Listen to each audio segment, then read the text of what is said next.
Hey, good morning, guys. I hope you guys had a good week. It is Friday. I am sitting out on my balcony, not because my wife kicked me out, but because the weather is absolutely gorgeous. So, as long as you guys are following the rules of social distancing, get outside this weekend. It is absolutely beautiful out. All right.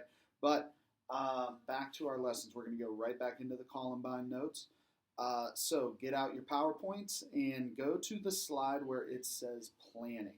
Okay. Now remember yesterday, I told you guys that their plan, their goal was to have this attack rival that of Oklahoma City.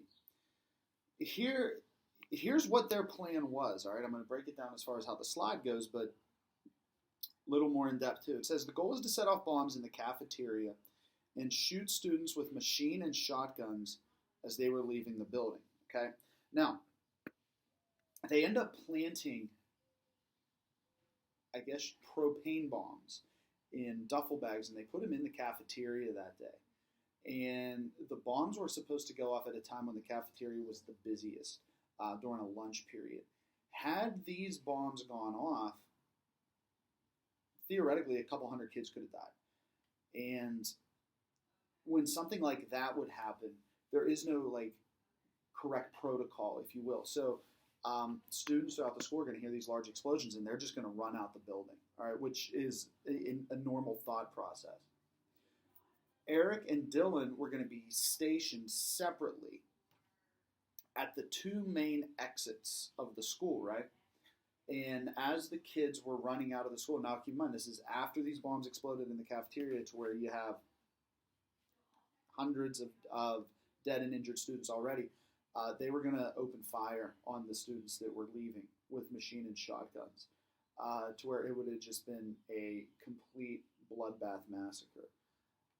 And then on top of that, if you look at the bottom part of the slide, it says, as police and paramedics showed up, bombs would go off in the boys' cars to kill officers and paramedics as well. They also had their cars rigged to explode. And the cars were parked in different areas of the parking lot as well. So not only are the bombs going to go off in the cafeteria, not only after the bombs go off in the cafeteria are they going to be mowing kids down as they're leaving the school. A few minutes after that, once cops and other people arrived, their cars were going to explode, which was going to probably kill hundreds more. So as terrible as Columbine was, 13 students dead plus Eric and Dylan later on, could have been much, much, much worse had their plan succeeded. All right. Now, the day of the attack, April 20th, 1999. Harris and Klebold arrive at the school at 11:10 a.m. at separate cars, and we know why. Now, one thing here, it's not in the notes, but it's going to be on the test. So I'm going to I'm going to put it on your announcements on Teams. Remember the guy I told you about, Brooks Brown? Their old friend that they threatened to kill? Well, they kind of reconciled their friendship after. And as Eric and Dylan arrived, Eric sees Brooks. He's outside the school smoking a cigarette. Now, keep in mind, this is 1999. So, I don't know what the rules were for smoking in Columbine, but he was outside in the parking lot smoking a cigarette during lunch. And Brooks goes up to Eric and says, hey, man, you missed the chemistry test. Because remember, they're showing up at school at 11:10 a.m. School's been in session for three and a half hours now. And Eric says, it doesn't matter anymore. And then he looks at Brooks and says, I like you. Get out of here. Go home.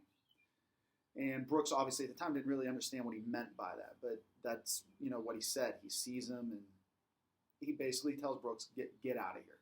Just leave. And obviously it wasn't until after the massacre started that Brooks Brown realized why he said that and what was going on. Brooks Brown had absolutely nothing to do with the attacks or anything like that in any way, shape, or form. So, beneath where it says separate cars, they set up a bomb at a field about a half mile away at the school. This was the only bomb, thankfully, that did detonate. And the reason, you may say, well, why would they just put a random bomb in a field, like where there is no bomb? Well, think about it. Even if it's an abandoned random field with no one there, if a bomb goes off, what's going to happen? The police are going to investigate it. And the idea is that gives them a little bit more time to carry out their plan, because the police are going to investigate this explosion in this other field.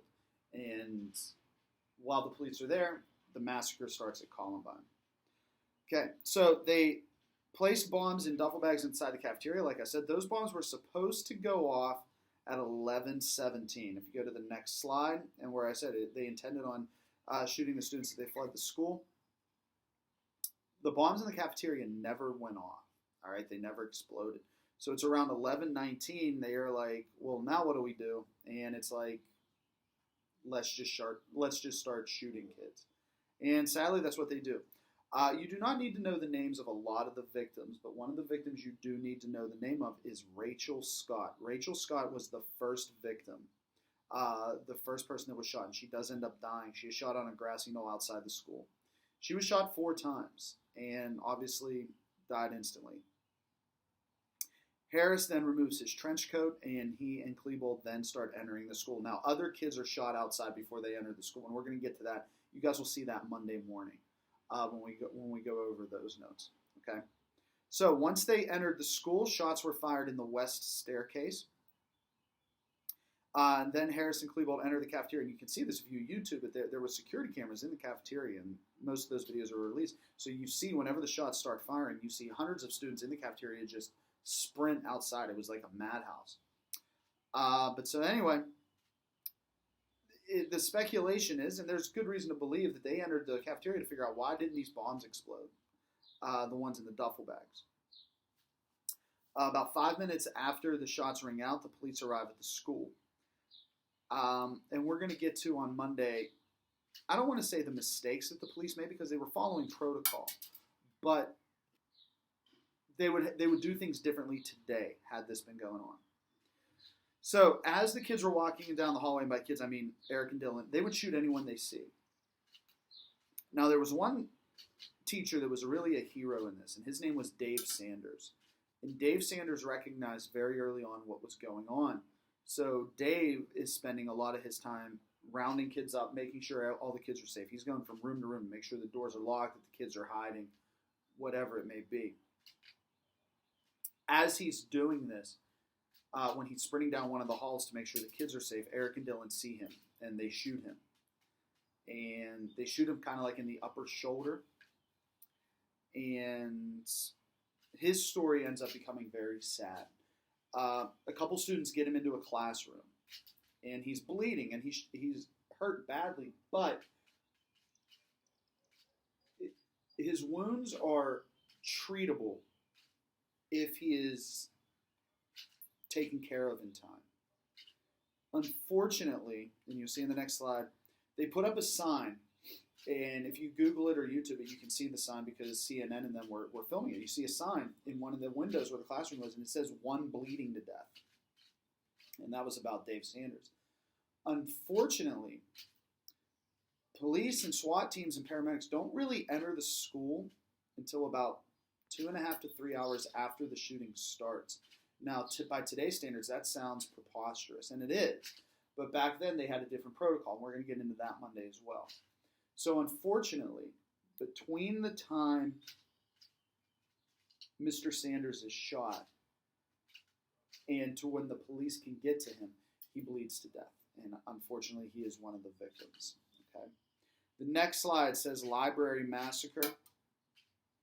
That's what we're going to get into Monday, because that's where the majority of the shootings and injuries and deaths occurred.